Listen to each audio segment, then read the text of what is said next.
Welcome to the 86 Reason podcast by Over Easy Office, and I'm here with Anthony Presley of TimeForge, who honestly has such an interesting story and an interesting business. And Anthony, I remember the very first time I met you in Las Vegas. I was really taken by how calm and cool and collected your demeanor was, and after getting to know you a little bit, I really appreciate the path you've taken in building your business. I'm really happy to have you on the show, and welcome. How's life? Where are you at these days? Where's your current setup? Thanks so much for having me. Life is great. I can't complain. I've stopped complaining long ago. Nobody really wants to hear it, I guess. But yeah, no, everything is good. I'm in Fort Worth. Just got back from a restaurant trade show, and trying to catch up, because the work never stops. So there's a little bit to do while you're adding on the work at a trade show. I feel like I'm starting to recognize, because I haven't spent a bunch of time at shows, but there is a nice steady crew of like the show vets, and I feel like you do such a good job of getting out there. Do you feel like the shows they bring in ROI, or do you think it's about building relationships and see it down the road? Or, have you had a mixed bag of experiences based on the shows themselves? Yeah, I would say, I'd be lying to you if I told you it wasn't a mixed bag, right? Yeah. Some shows are great and some aren't. I think there's an interesting group of folks that make it to shows, depending on how you look at the TAM of, the addressable market in restaurants. Sorry, I like to talk with my hands a little bit. But as you look at kind of we'll call it the base layer of all the independents, independents don't often hop on an airplane and fly all the way across the country to go to a show. For sure. But they'll go to a local show that's in their network or in their driving distance. And then, kind of as you work your way up into these larger organizations, you kind of start seeing the same people at the shows, and they happen to be usually folks who are leaders in their organization. And, mm-hmm. And so they can get out and they have time, they have people, and so they can get out and go do those things. And when you run into those folks over and over and over again, you do end up building those relationships. But it's very rarely a situation where someone's going to run up at a trade show and buy something from you. Like I've never seen that happen in restaurant technology, but when they have a need, they might call you. And that seems to be the point of every one of these trade shows. That makes sense. So Anthony, let's start from the top. So I feel like you're a lifelong technologist. Is that correct? Or did you ever spend time in restaurants before you got into this industry? I actually regret the fact that I've never worked in a restaurant, but I did not take that path. Okay. I didn't work, had a lot of friends in the restaurant industry. I've driven a lot of people to their shifts, so they didn't miss those shifts. Okay. I've helped people take out trash from restaurants, but I've never worked in a restaurant. So yeah, I took the technology path. So I haven't never been a restaurateur. Okay. That's okay, because I feel like you probably have such a different perspective on things than somebody like myself, who's just a born and bred restaurant person. And I often wonder if I'd even be in the seat I am in today, meaning like running restaurant accounting, back office services, or doing restaurant technology for AP automation. I don't know that I'd do it. And I wonder, let's talk about how you got into tech. I mean, were you from a young age always into, like, did video games spring an interest? Were you one of those guys who could do DOS work? Like, how did it all come together in the beginning? You found it. Okay. So didn't take you very long. So I guess I lead right into, whatever that stereotype is.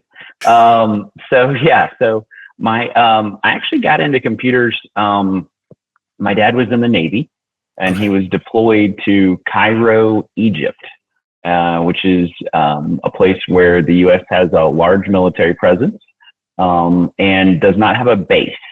And so we lived, lived with all the, we'll call them the locals, and in all the Egyptians, and had a place there. But the U.S. government did provide a school. And so there was a school called Cairo American College. And I went to school there, had a private instructor for various things. It was a very nice school. And in sixth grade, I went to a computer class, and I had an Apple computer. And the school recruited all kinds of various interesting folks to teach. And one of the guys that they brought over was an Apple fellow. And so at the time, Apple, they still have fellowships, but they're a little bit harder to come by. But they used to allow folks to go on sabbatical for multiple years, and then they could come back to, they were paid sabbaticals. And I had an Apple fellow, one of the original inventors of the Macintosh, was my instructor and taught me how to program. And in the summers, we would fly back to the States, and I would buy video games, a little DOS. They'd run on discs, and we'd take them back to Cairo. I think the statute of limitations is all run out on this, but we'd take them back to Cairo, and they had copy protection on them, right? No internet. This was all before all that stuff. And so, so we'd throw the discs in, and we'd hack in and figure out how to break the copy protection so that we could spread the games around, and everybody could play games on these computers. Because we had no internet, we had no satellite TV, we had, we were bored kids. And so, yeah, that's actually how I got into computers. And then when I got back stateside, the internet was starting up, and this was 1996, 97. And I was very deep into tech at that point. Anthony, it's so crazy. So hold on. So how much time did you spend in Cairo? Well, we were there for 3 years, a little over 3 years. Spent time there, spent some time in Frankfurt, Germany. Yeah. Did you pick up any Arabic? I'm sorry, you broke up.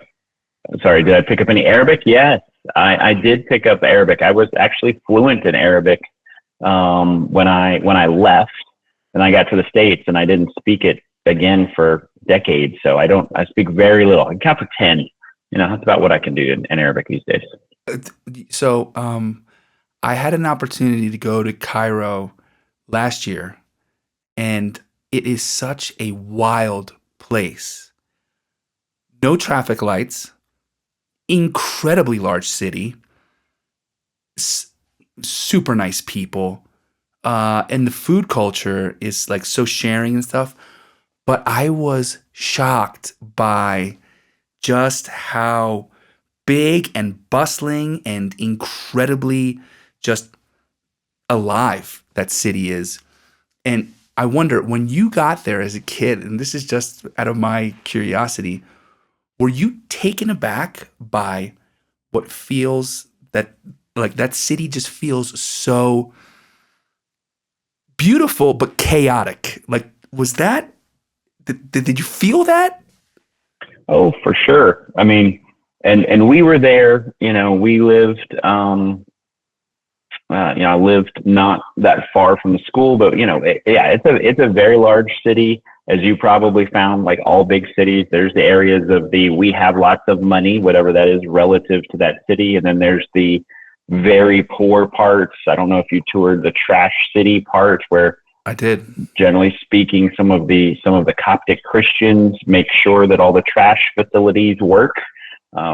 Just is how it is. It's and so yeah, there's they've still got the donkey cart. I had a friend that was there just probably about the same time you were, that they still have the donkey carts that go around and pick up the trash, and the kids that are smoking cigarettes, and like it's a very different world if nobody's ever been. And I was telling that friend who had never been, I said, I think this is what you're going to run into. And they went, oh no, it's you hadn't been there since 96. Like it's grown. And anyway, it turns out it's still very much the same, but there's very large discrepancies in the tech and the who's going and upwardly mobile in Cairo and in Egypt, and then there's the very much the other side of it. What a wild place! I can imagine that was very informative for for you as a youngster. So then you come back to the future, right? You come back to the U.S. and I would imagine at that point, did you study in school? Did you study any kind of technology field, or were you so entrenched at that point that you were probably? I remember a lot of the kids that were into computers when I was younger. They were even far beyond the teachers, even in high school, just by nature of a flexible, open mind. Like, how did you get into tech and be able to grow within your understanding and pick a lane, pick a field? Yeah, I had so I got back to the States, and I turned 16, and my dad, like a lot of baby boomers, was like, hey, you need to get off your butt and go get a job, man. Like, Yeah. That's what you need to do. And so I actually looked around. I was going to go work at a restaurant, and my school we had a Valentine's Day dance. And so for this Valentine's Day dance, I proposed to our student union that I write a little software program that would match up the boys and the girls and create couples. So this would have been 1997, and I wrote Match.com on a little DOS computer, right? Did you hack the system so that you were coupled with the person that you were hoping for? I did. It's amazing how the algorithm works, right? It's amazing how they, little AI, if you will, early Absolutely. AI. Yeah. So the school paid me to write this little thing. It was great. And so I got paid, and I was real proud, and I went home and showed my dad, hey, I made $300 or whatever. And he was like, yeah, that's one-time money. That's not a real job. You need to go find a real job. So I was like, well, but I had written some software, and there was another kid in school, a little older than me, and he had seen that I'd done this, and he had a job with a software company. He was an intern, and he found me, and that was my first experience with networking. Right. And how important it was to have a network. And he said, hey, I want to introduce you to my boss. And we went ahead and I went and interviewed, and I ended up getting a software job as a 16-year-old. Wow. In Northern Virginia. And started working on networks and software. And the boss man had a smart idea. He's like, hey, I'm going to charge $50 an hour. I'm going to hire these high school kids for $9 an hour or whatever. And he made the spread basically. And so there was probably 5 or 10 of us that were relatively smart kids, or really dumb kids, as the case may be, but that's what we were doing. And so, I got to do that. And then when I went to college, he had kind of wound down that business. And so I took a customer with me. So I went to school and actually had a software company and a customer, and ended up scaling that up to like 60 employees my sophomore year in college. And so, I've just been a technologist my whole life, man. Holy shit. So hold on, Anthony, you had that many people working under you in college. Did ever a moment pop in your mind where you're like, why am I even here? I should just do this? Yeah, my junior year was the end of my college career. Like, I kept going for the health insurance because for $50 a month, I could get health insurance. And it's way cheaper. That's a smart business decision, Anthony. I can tell you're a pragmatic guy from the beginning. So, I've been working in tech now for a little over a decade. I want to call it 12 years, but I never was trained in anything beyond maybe a little Visual Basic when I was in high school. But I often wonder this, Anthony, and I'd love to hear your thoughts. I feel it like in an industry like this where things are constantly changing and where things become obsolete so quickly. Like how much of your day to day or how much of your mindset is about keeping up with what's happening, or do you just allow things to go and then the market itself weeds it out or weeds it in? Like how do you keep up with just how things change so quickly?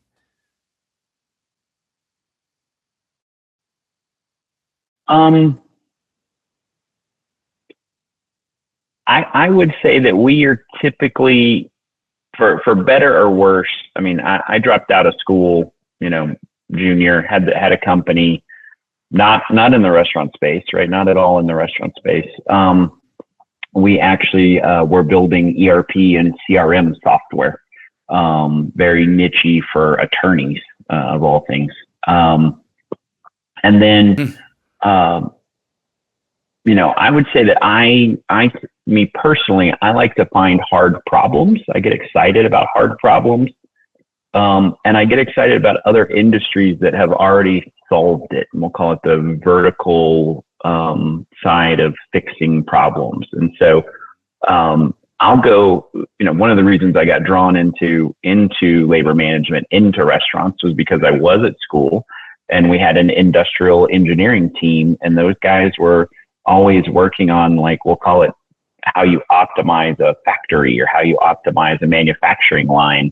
And there's not very many people with an industrial engineering background that go work in restaurants. And so because of that, there's this area, if you will, of like not optimized restaurant work. Now that, that was the case 30 years ago. And I think it's changed a little bit. There are some other folks that are there's AI and all this other stuff. But for me to, I actually like to decompress and get out of the industry and go look at others, go look at general retail, go look at things in healthcare, because typically the restaurant industry is known as laggards in the technology space. Like they're behind, whereas maybe Google or Facebook might be at the forefront and the bleeding edge, and you don't want to be there either. So, so to directly answer your question, I'll go spend some time in other industries, and I like to do a lot of volunteer work and help entrepreneurs in those other industries,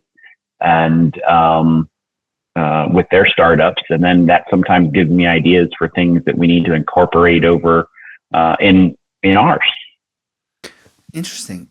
Anthony, obviously you are successful in many of the things that you do, because I don't know many people who've even managed employees by the time they're in college, let alone start a business. But, there's not very many technologists that have the ability to go out and sell or to go out and grow or develop a process or develop a team, only because, most of the technologists I know are incredible technicians. They are incredible thinkers and problem solvers, but they're not necessarily salespeople. So, did you have that gift or did you develop it? How were you able to kind of, I guess, buck the normal, spacesuit of a technologist and grow these businesses? I mean, because it's not a classic, story.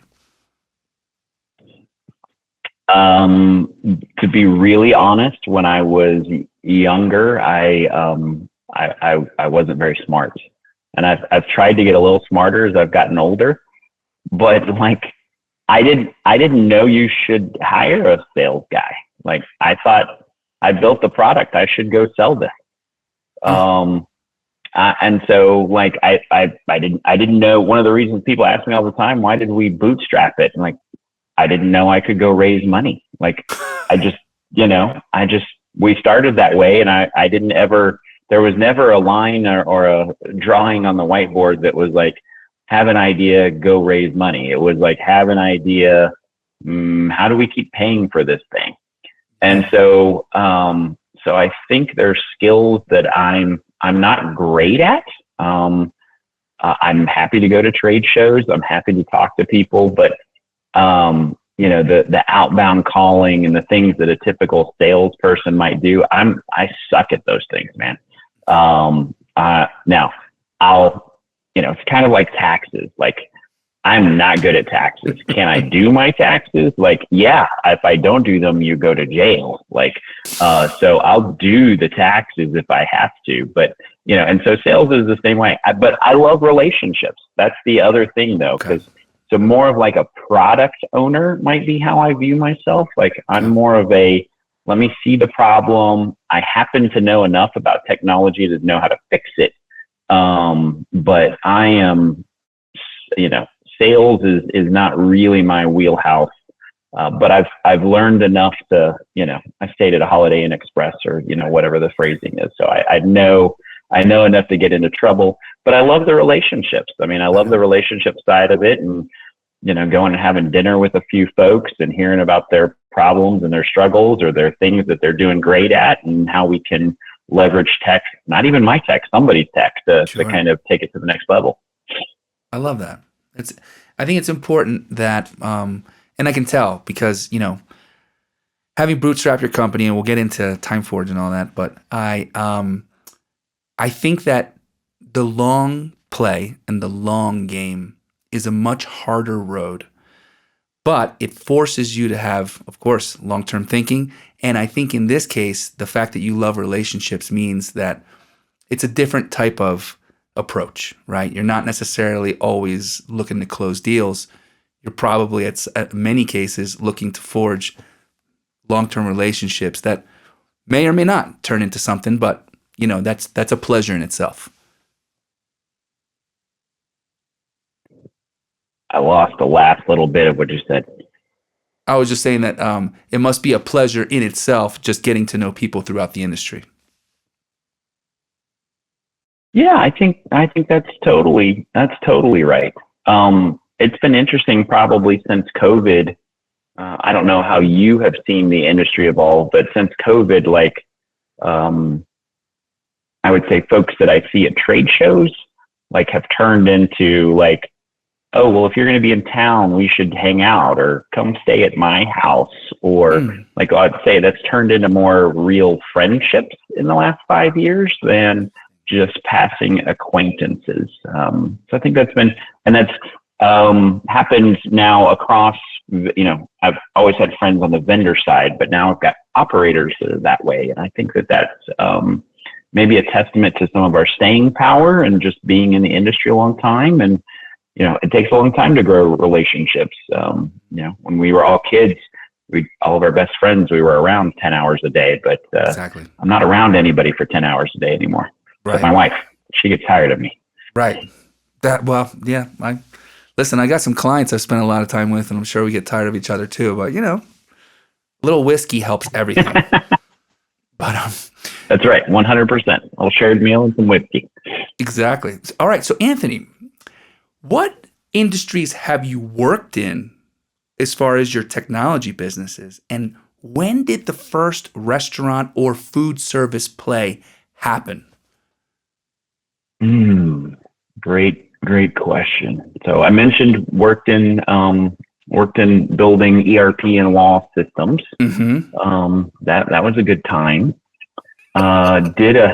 Did a stint for you. Yeah. You want to see somebody annoyed with you and really wanting to read your terms of service, make sure you go sell to some attorneys. Yeah.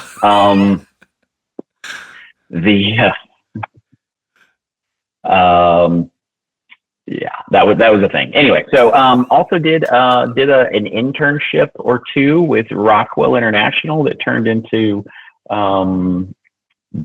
That division actually got sold to Boeing, and so we built stealth ships. That was kind of fun. Yeah. So did all the ray tracing and designs for stealth ship modeling of stealth ships. I gotta imagine your dad was proud about that one. Yeah, that one I got a kudos for. That one was good. Finally, right? One out of 100. Yeah. 1 out of 100. You got to shoot, right? So did that for a bit.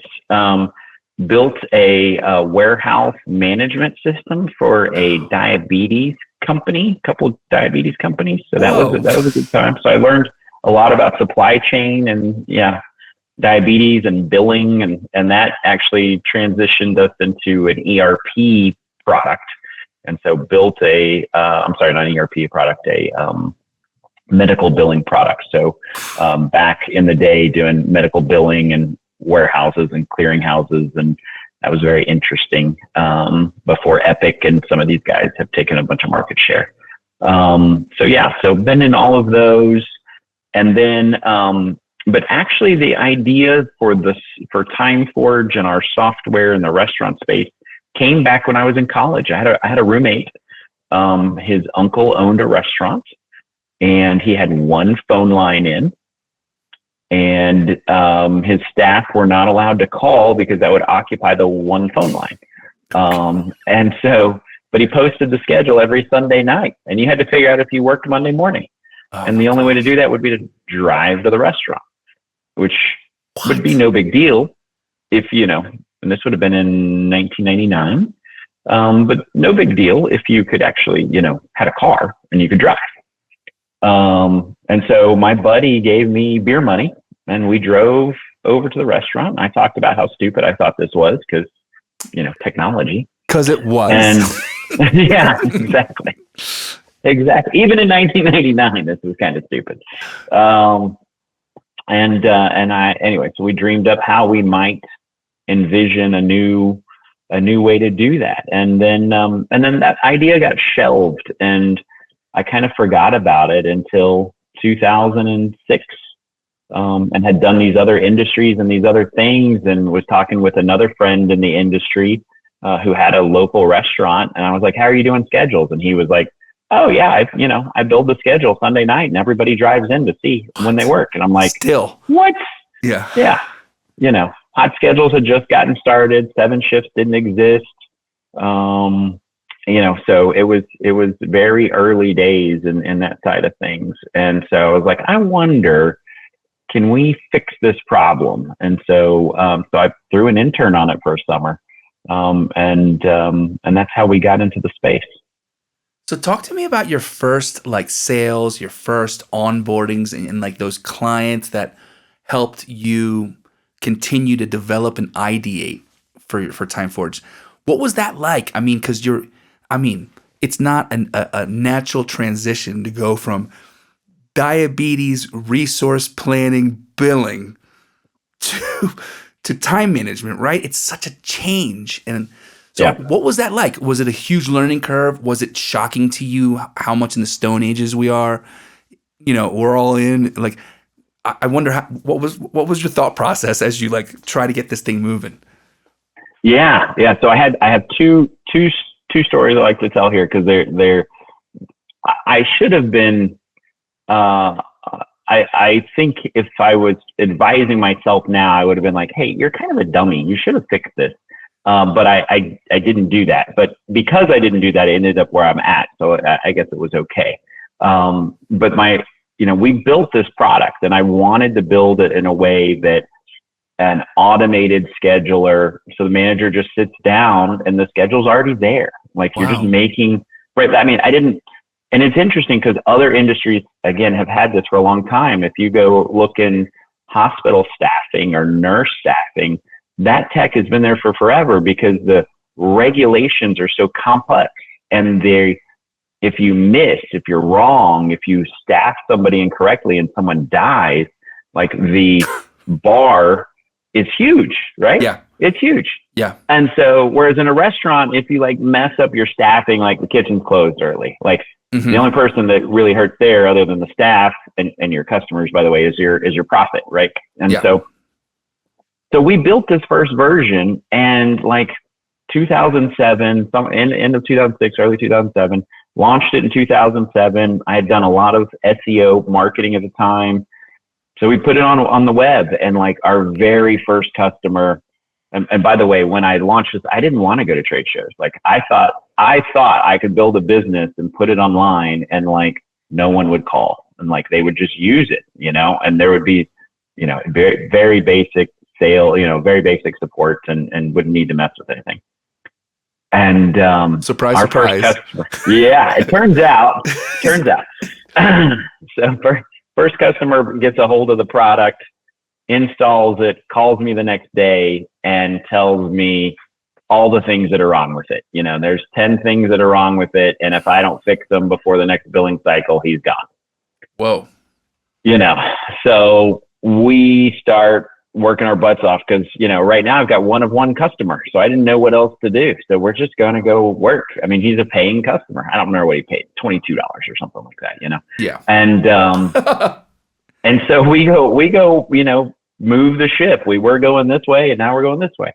In the meantime, my mom went to a Bible study with a guy that, the original founder of Abuelo's, Mexican restaurant out of Lubbock, Texas. And so she was like, hey, I'll put you in front of this guy. So she made the introduction and I went and met with the founder and was super nervous. Didn't know again, technologist guy. Yeah. I'm just here showing you this product I built, and it's an AI scheduler in 2007. I mean, iPads didn't exist. And I was really proud as a technologist. Yeah, and, of course. And yeah, I go show him, you know, my baby, right? This is my baby. Let me show you my baby. And I'll never forget. He looked me dead in the face and he goes, Anthony, I pay my managers to build schedules. I don't know why I'd also pay you. And I was like, oh, that was not anything I had rehearsed in my head as an objection that like my manager's time is not worth me paying for software. That was news. Because it's not an argument I would ever have with a nurse, a head of nursing at a hospital. She would never look at you and be like, you know what? I'm not going to pay for this software. I have rows of people that can build schedules, you know? You know, and so Anthony, that's a really interesting one because it's a line that not only have I heard 1,000 times, but that I continue to hear even in 2025. So now that you've had a few of those, I'm sure, now what would you tell yourself to tell that gentleman then if you could go back in time? What would you tell that person? Yeah. No, it's we actually had this conversation at a trade show yesterday, right? Like, and I would tell them a couple of things, and now I'm smarter about things, right? We might talk about turnover and burnout of those managers, and could your managers be doing something better with their time than sifting around sticky notes and emails and text messages, trying to remember when people want time off?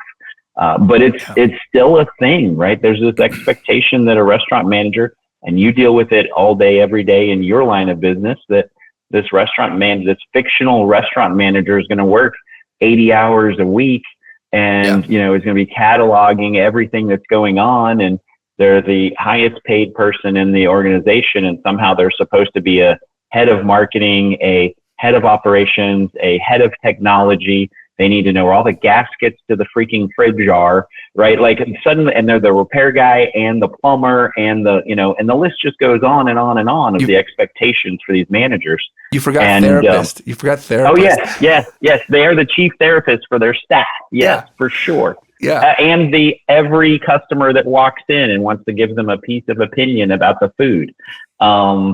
Exactly. Yeah. And so, I would probably have a very different conversation with him at this point in time. I'd be prepared for the conversation for sure. So Anthony, you started TimeForge in 2007.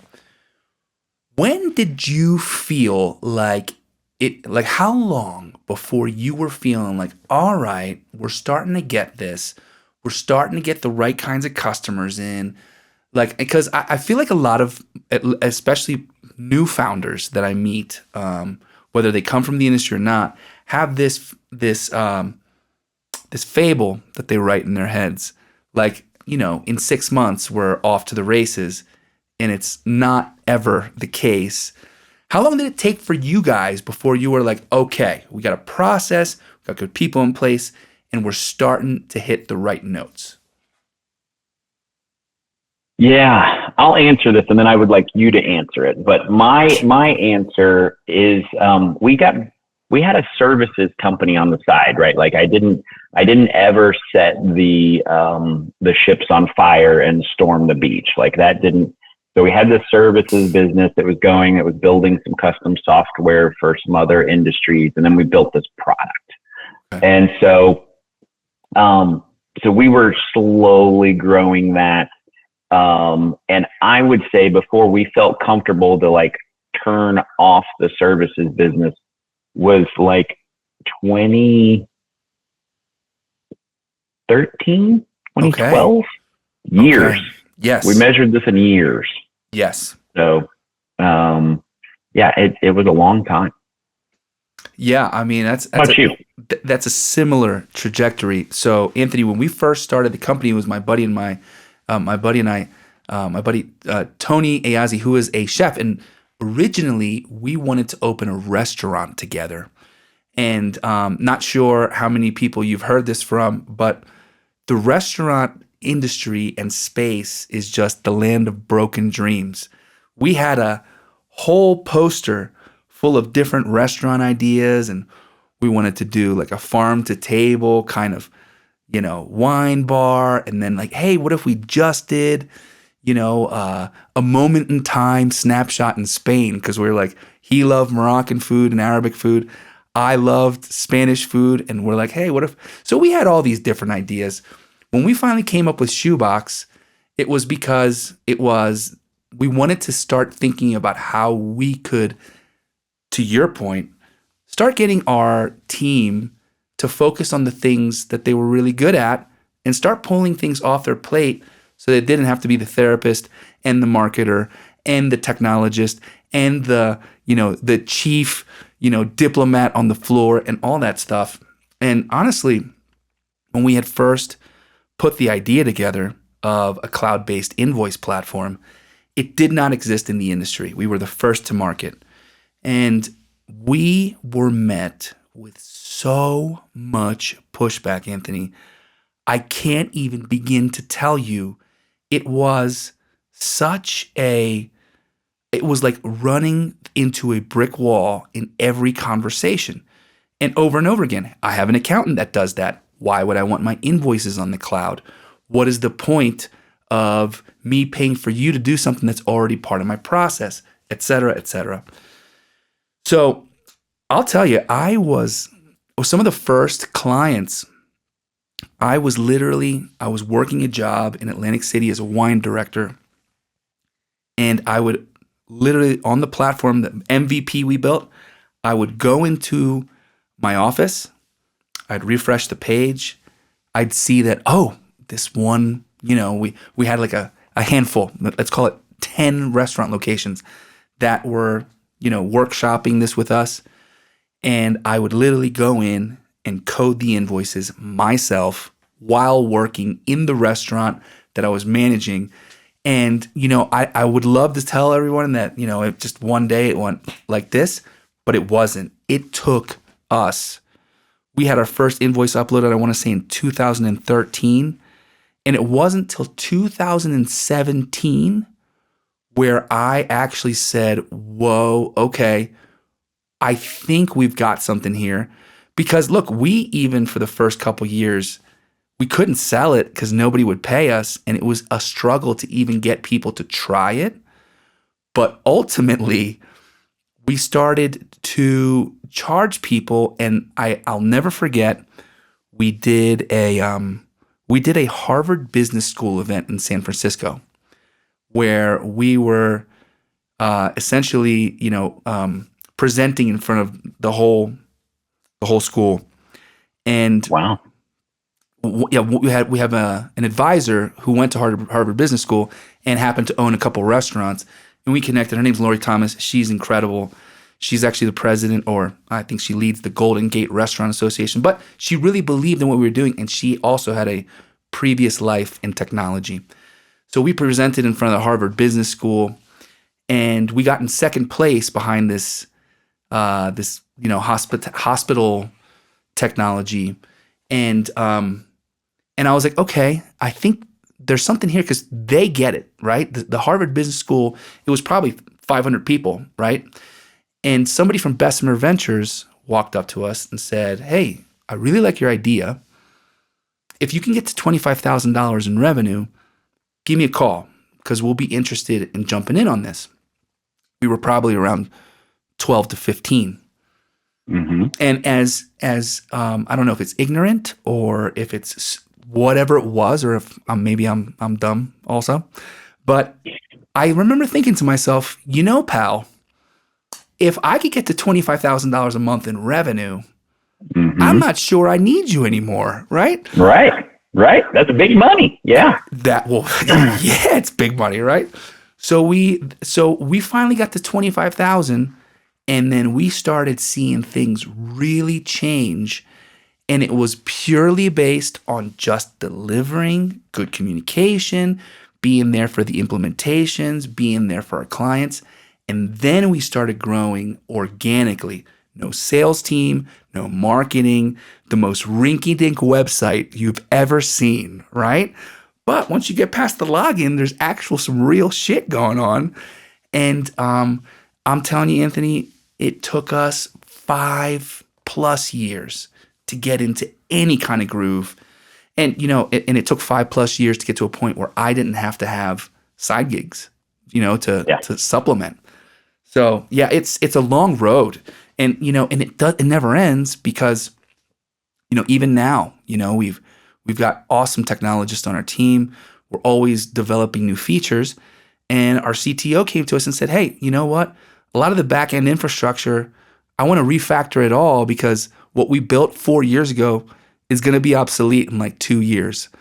And I'm like, we got to do that?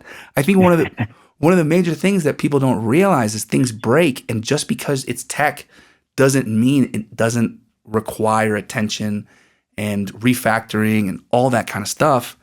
So once you build it, that's just step one. You know what I mean? There's a lot more behind it.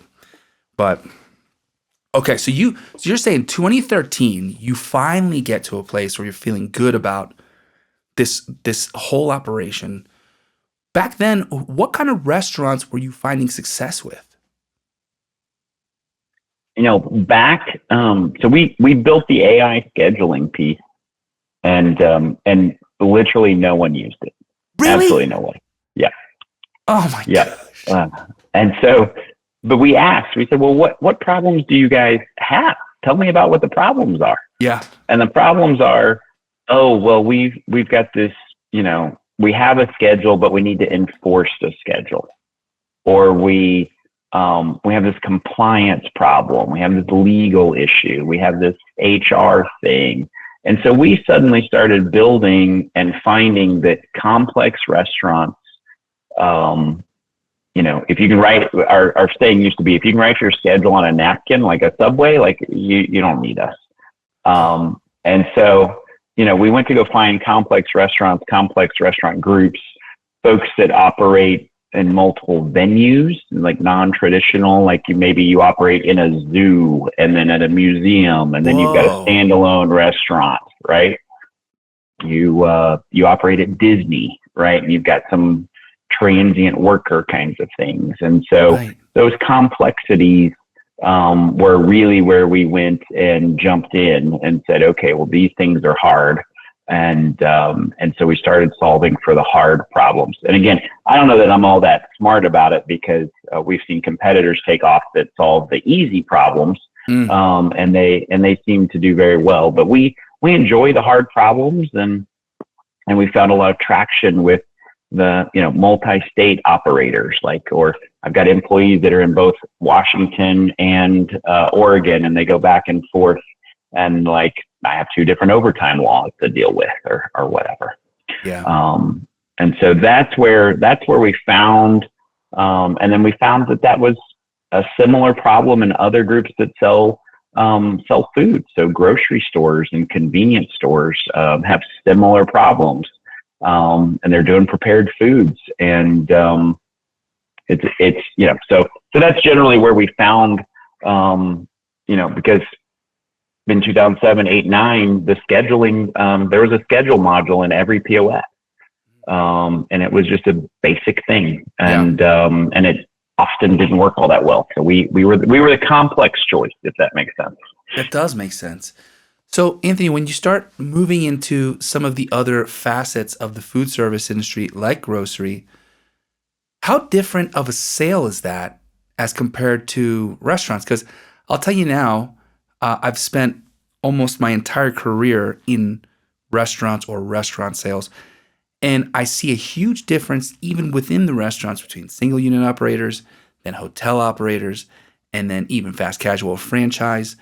There's levels of professionalism and buttoned upness that, I mean, you learn a lot from single operators, but they don't have this, it's not the same sales cycle. You're usually selling to the owner, right?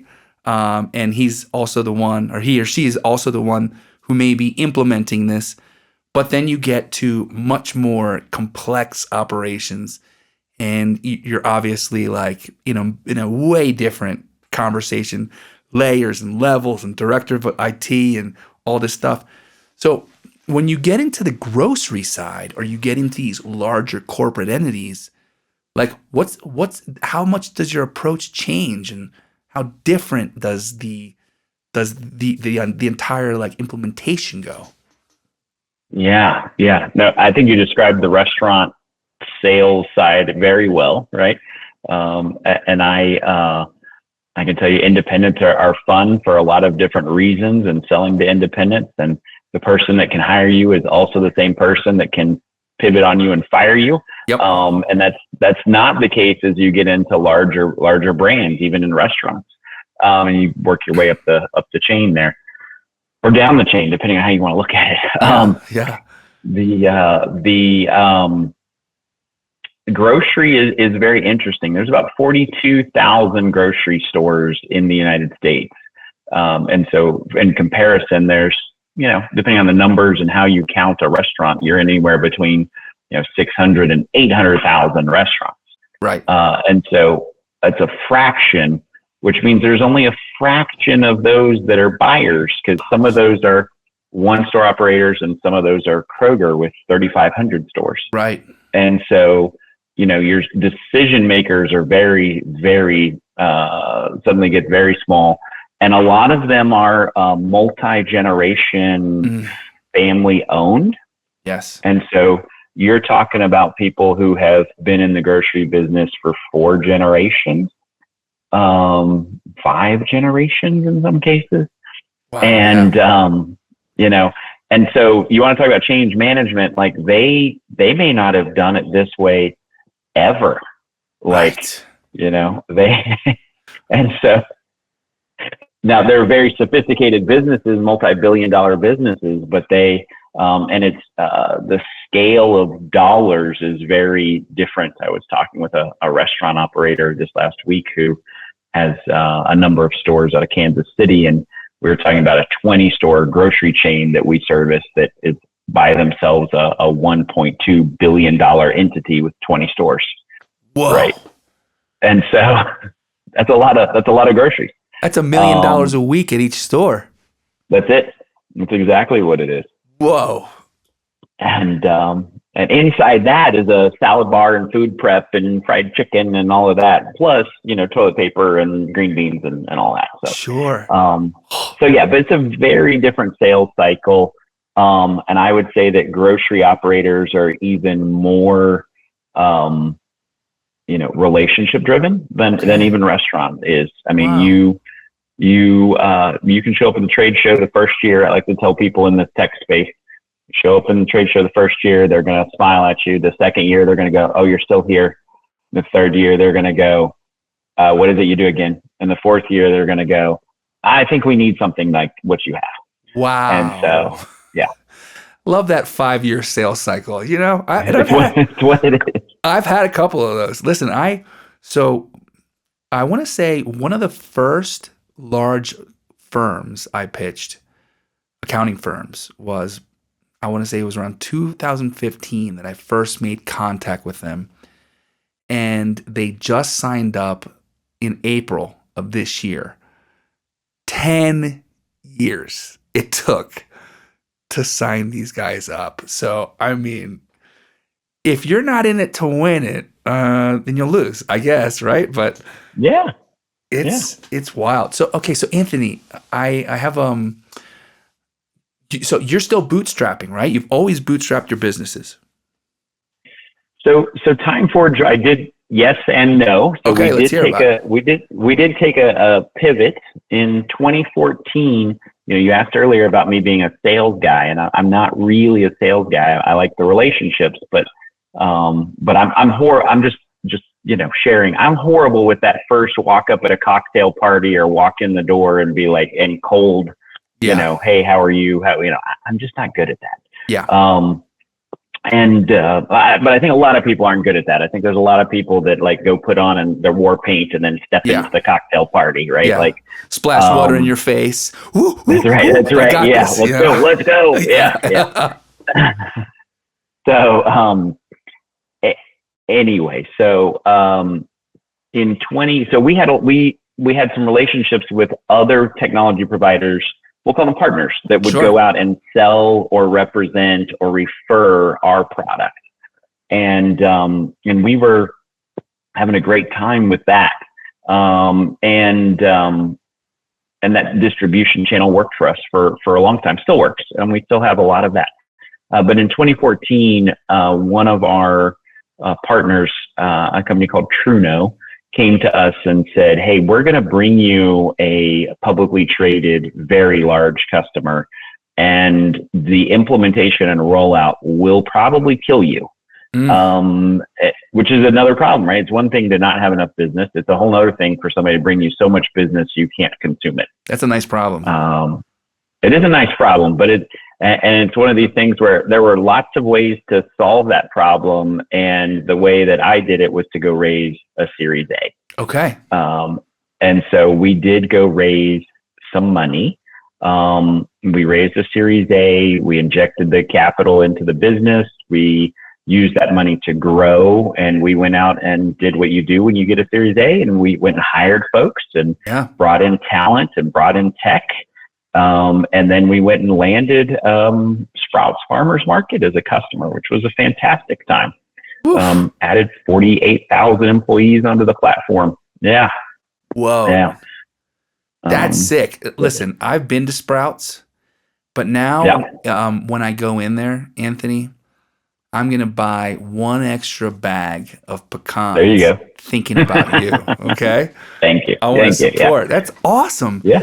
And so, Anthony, not that I want to put you on the spot, but I wonder, right? Because I've never raised money, and I have for my restaurant that did not do so well in Texas, actually, and so I'm very gun shy with that stuff.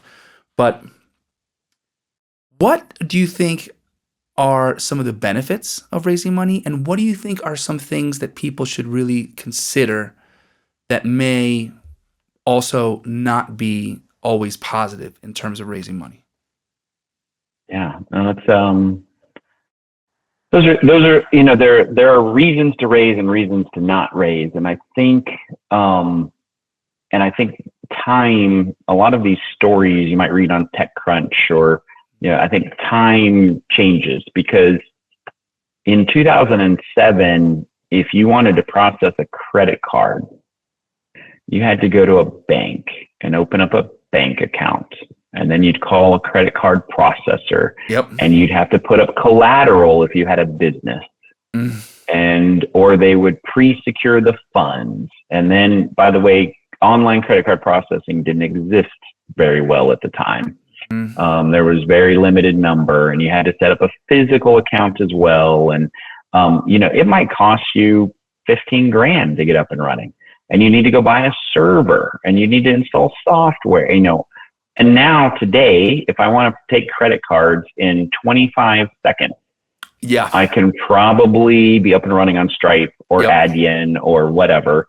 No one's really going to check much. They are going to do a KYC, but it's pretty quick. And so the barriers have come down. So I'm typically of the opinion that if you don't have to build something physical, if it's software, then you really don't want to raise money until you have a repeatable process that you can pour. The money really just needs to be the gasoline for the fire.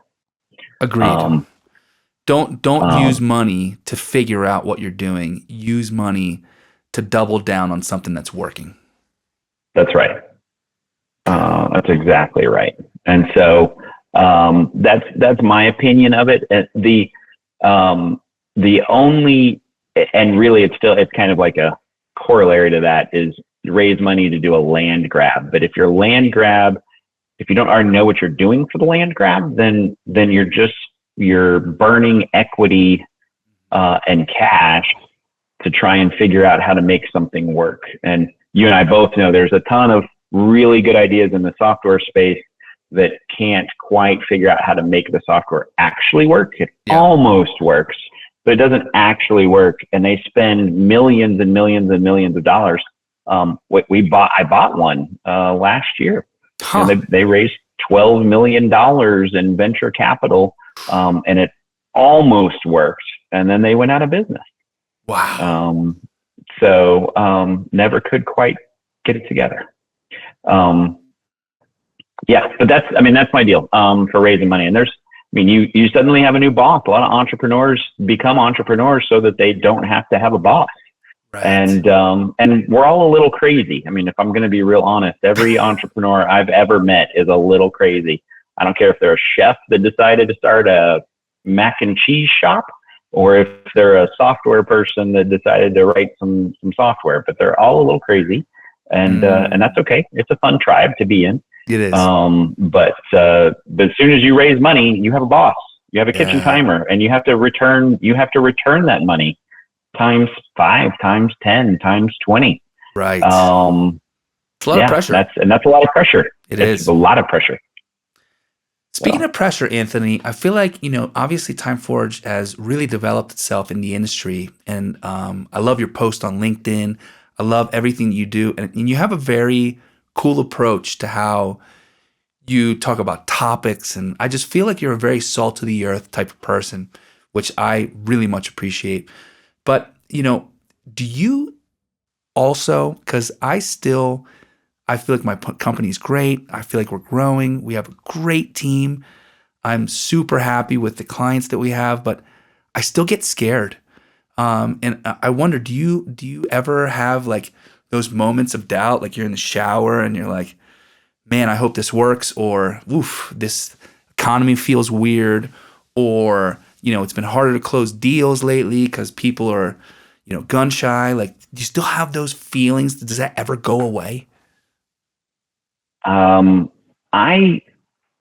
don't know that ever goes away. Yeah. I don't think that ever goes away. I think you can talk yourself around it. I think you can rationalize it. Sure. I think you can, I don't have to use a whole lot of shampoo on my head, but I think I can be in the shower and go, hey, this implementation is going horribly, or it's going wrong, or they threw us a curveball, or we're going to have to go build that. I'm going to have to get people working on the weekends, or, and like, what if this all goes to hell in a handbasket? And, but then you can rationalize and be like, you know what, we've got an okay company. Like, even if all those things they pass, this too shall pass kind of thing. Like, I think, and we see, I'm sure you do too, we see competitors raising millions of dollars or tens or hundreds of millions of dollars, and they're, AI is coming to eat all of our breakfast, and, all of this stuff. And it's like, the macro economy, tariffs and this and that. And I mean, there's a lot to keep if you're a founder, or if you're a CEO on either side of the vendor operator. I think there's a lot to keep you awake at night. But I think the other thing that I remember all the time, though, is that change takes time. Like, I have to remind myself, change takes time. And so, and that includes competitors coming and eating your lunch, or, your business falling apart. Like, there's not likely to be a memo, Jerry Maguire style memo, that like everybody up and leaves, like, who's coming with me? It took them a while. Yeah, exactly. So I think all of these things take time. And, we've got some of the back offices in the space have really good labor platforms now. And I think about how long that took them. Like, it took them almost 2 decades to build it. Right. So, right. So I don't, Yeah. So yes, long story short, I still panic about some of that stuff, and I think that's natural. And Okay. I've every CEO I've ever talked to, they if they're being honest and they've had a little whiskey, they'll tell you that they're going to panic about that stuff. Yeah.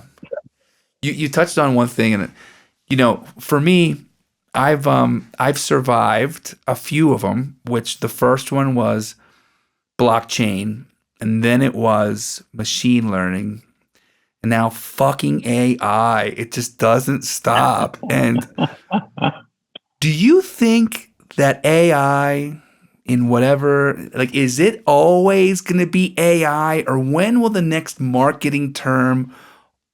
What's the next thing? Because I'm sure as soon as everybody's doing AI, then it won't be cool anymore and it'll be something else. I mean, what's your take? You think that AI is here to stay, or there's going to be there's going to be another Sam Altman, whoever that does something else, and then all of a sudden we're all chasing another thing? And like, how do you feel about this?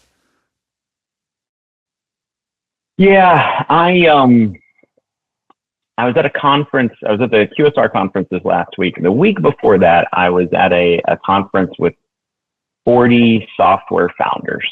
Okay. And we brought in an AI expert, and we spent all day, one day doing AI. Okay. And throwing AI at him. And to your point, AI has been around for forever, right? This is not a new thing. The new thing is Sam Altman with ChatGPT and putting that model around it and consuming a whole bunch of data that happened to be online. Whether or not he's legally allowed to do it or not, it's a whole nother. We'll let the courts figure that out. Yeah. And so now you have a whole bunch of these different models that can somewhat think. Really, they can if else very, very well, right? Yeah. And so, so this gentleman was at our conference. He said something that I thought, for the first time for me, made a little bit of a difference. And he said, look, AI has been around for a long time. Machine learning has been around for a long time. If you view it as software, you're kind of missing the point.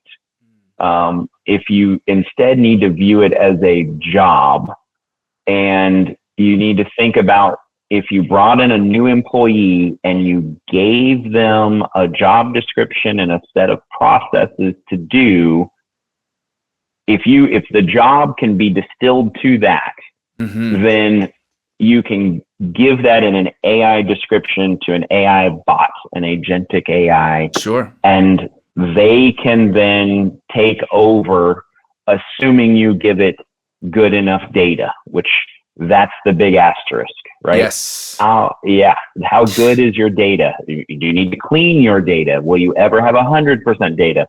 No. The answer is that it's never going to be perfect, because your data is not perfect, because the people generating the data aren't perfect. And so you ultimately will have some level of error, and humans make errors, but humans also can see the computer that made the errors and fix it on the fly. Computer maybe can't do that. So I spent a whole day with somebody on AI. We talked about it. He did say something interesting, I thought, which was that he said, the worst AI is ever going to be is right now. This is the worst it's going to be. Ooh, and I thought that was interesting. And so do I think it's going to come overtake everything, and we're all going to be without having not having to use our critical thinking powers anymore? I don't think that's going to ever happen. And I have seen people that started down the AI path and built AI into their products and then ripped it right back out because it didn't deliver everything they were expecting it to. Interesting. How about you? What do you think? I think the asterisk you brought up is exactly that, because, I love your AI posts you do. I remember like when you try to find lounges, that to me is the shit. I love that. So for anybody who doesn't know, Anthony will like ask AI if like a certain airport has a lounge, and then it'll tell you all this stuff about it. And, I have a buddy who one time did like this, this like Bloody Mary brunch that he did because they had a tragedy in the restaurant and they wanted to, raise some money for the family and stuff. And it was a time they weren't open and they wanted to dedicate it to this gentleman. And they did this big brunch thing and they had a bunch of people come out. And then, he started getting phone calls about how, hey, I just showed up at your restaurant. You guys aren't open. What the fuck? And it turns out he's like, what are you looking on? Well, I asked Gemini, what's a great brunch? And it suggested you. And he's like, oh my God, we did brunch one time 6 years ago. And now all of a sudden, Gemini thinks that it's one of the best brunches because, they had a big PR rollout for this event. And to your point, it's like, whatever you're feeding the model, if you're feeding it a bunch of fake news, it's going to shoot out a bunch of fake news. And then what does that help anybody? Garbage in, garbage out kind of thing. I think where AI can, one, in marketing and sales, we've seen it do some wonders in terms of helping generate content, those kind of things. But ultimately, when you're looking for the source of truth and you're looking for real, critically processed, well delineated information for business decisions, data that is truly inherent to your own business, whether it's a restaurant or anything else, I think the only AIs that are really going to change the way that we work are the ones that are meticulous and extremely focused. To your point, like writing a schedule, right? That is a very specific problem. It's a very specific open to close. It's a very specific set of data. I got these team members, they can work these days. Here's the shift. Here's what we expect for volume. Like it's a closed kind of environment to allow the models to work within. But I think when people are trying to apply AI beyond that, I think every layer, every ring adds a layer of complexity and more fallibility. And it gets to a point where you've lost the whole point. So, Yep.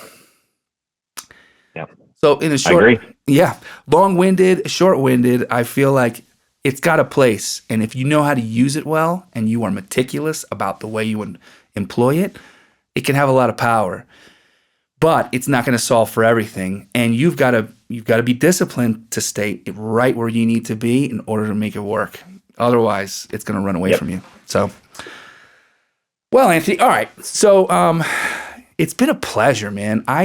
What's the next show you're going to that we're going to hang out? Because I want to know what is like your guilty pleasure meal?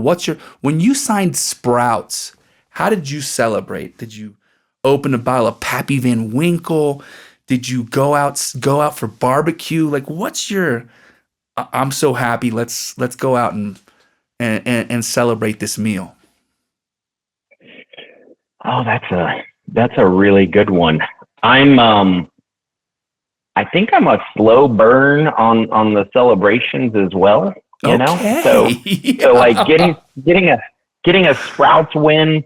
We didn't celebrate that until we had done the full rollout, because back to that, scared something could happen. Like, yeah, I didn't know. I mean, we could be halfway through and they could pull the plug. Like, right. So we didn't celebrate till we were all rolled out. Right. And we took the team out. I wasn't going to celebrate by myself, so we took the team out. And we went to a restaurant. We were in Lubbock, and we went to a restaurant there called Las Brisas, which doesn't exist anymore, but it was probably the nicest, 5-star steakhouse in town. Nice. And so we did that. Trade shows, you and I will be together, I think, at RFDC in November. Go hang out with some finance and some operators, and hang out in Vegas. There's no telling what kind of mess we could get into in Vegas.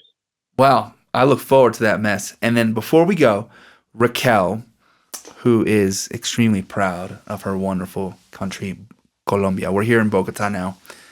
For all of the guests who join us on the 86 Reason podcast, we would love to offer you some of the bounties of this beautiful place. And coffee and chocolate just happen to be some of the things they do very well here. So, do you have a specific kind of chocolate that you like? Do you have a specific kind of coffee do you like? Or vice versa? I am a I drink my coffee if it tastes like chocolate. I'm that kind of guy. Okay. So yeah. So I like as a friend of mine says, I like a Snickers bar in my coffee. Ooh. Um, and Okay. so yeah, probably more of a chocolate guy. I do like the sugars and sweets. So All right. Sweet. Nuts. Everything okay? You have any? everything's good. No All right. allergies. All right. Nothing. Perfect. We'll set you up with that. Anthony, thanks for joining us. It was a pleasure to learn about you. How can people find you? How can people find out more about your companies and you? Yeah, no, I appreciate you having me on. It's been a lot of fun. You can, I'm not hard to find. If you'll just type in Anthony Presley into Google, you'll find me. I'm the first guy that pops up. You can type it into LinkedIn. You'll find me there. Connect with me on LinkedIn. Website is timeforge.com. It's pretty straightforward. Again, we're the only ones. You'll be able to find it. Pretty straightforward. Awesome, man. Thanks for joining us, Anthony, and thanks for your time. It was a pleasure. Thank you. 86 Reason Podcast was brought to you by Over Easy Office, outsourced bookkeeping solution.